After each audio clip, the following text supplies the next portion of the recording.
meeting. Who would have dreamed we'd all be walking around reaching in our pocket or purse to get out our phones? It didn't happen by accident. It happened on purpose. My daughter still goes back to the clinic. They want to monitor long-term effects of chemotherapy on small children. The first question they would ask for years was about her grades in school. She went to college on an academic scholarship. I asked the doctor, could I bring my boys down there and get them a dose of that chemotherapy?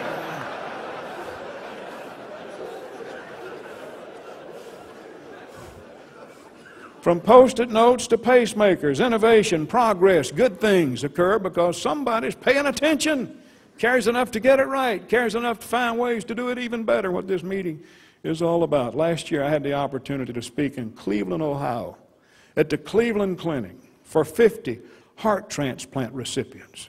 They got up on the stage and sang a song one of them had written. I still love you, but from the bottom of somebody else's heart. And I'm sitting there wondering, how do you reach the point where you can get a new heart and not only survive, but thrive?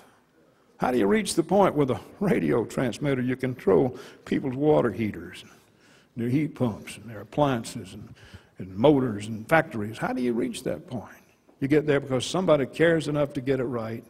Somebody cares enough to find ways to do it better.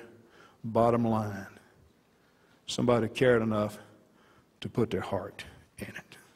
And those are the people who make the difference in this world of people, those who are willing to put their heart into what they do to get it right and find ways to do it better for other people.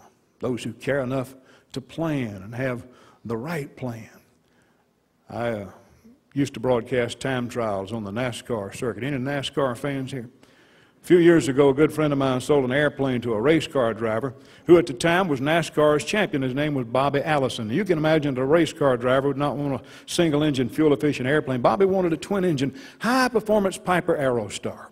And he didn't want a stock Aerostar. He wanted an Aerostar with larger engines ordinarily coming in that model. It had to be special ordered.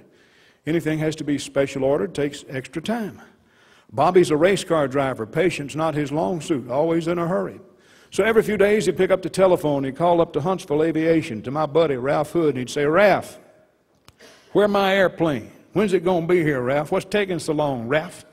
Finally, one day, the airplane came in. So Ralph picked up the telephone, he called down to Hueytown, to Bobby's shop. He said, Bob, the airplane is here.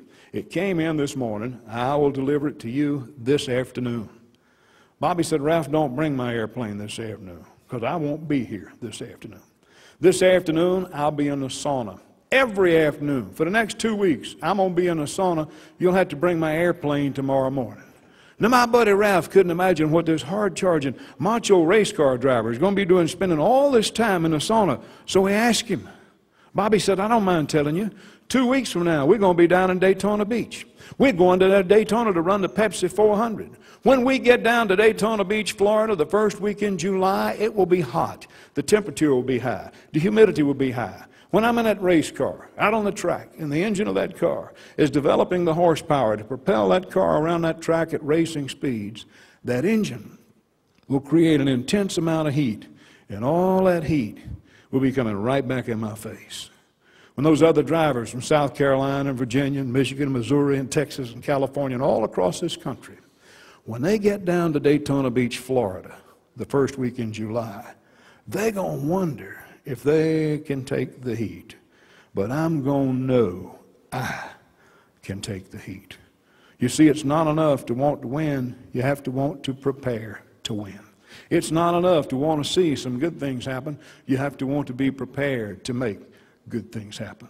Part of what a conference like this is all about, making sure you're on top of the curve, getting it right, looking for ways to do it even better, caring enough to plan ahead.